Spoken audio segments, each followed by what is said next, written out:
দেখো বন্ধুরা, এতদিন এই 4-5 দিন ধরে জামাই ষষ্ঠী থেকে চলছে ইলিশ মাছ, খাসির মাংস, দই কাতলা, চিংড়ি পটল, এত রিচ খাবার হয়েছে।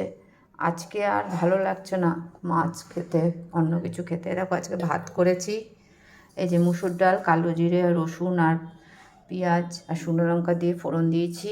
এ দেখো আচার, এই আচারের তেল দিয়ে আলু সেদ্ধ মেখেছি, পেঁয়াজ ভাজা, রসুন ভাজা, শুকনো লঙ্কা দিয়ে মেখেছি। এটা দারুণ লাগে আমার খেতে। একটু আচার দিয়ে, আচারের তেল দিয়ে আলু সেদ্ধ মাখবে, খুব টেস্ট হয় বন্ধুরা। এটা হচ্ছে আমার হচ্ছে খুব ফেভারিট খাবার। তোমাদের কার কার ভালো লাগে জানিও। হ্যাঁ, খুবই ভালো খাবার এটা।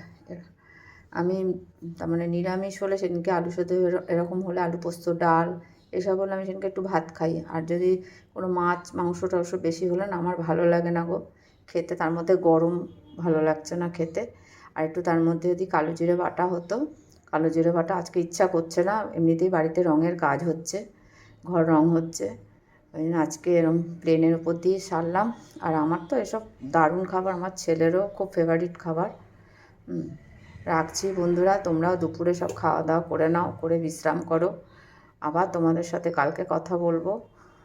তোমরা খুব খুব ভালো থেকো, ঠাকুরের কাছে বলি তোমরা সকলের শরীর যেন ভালো থাকে। রাখছি বন্ধুরা।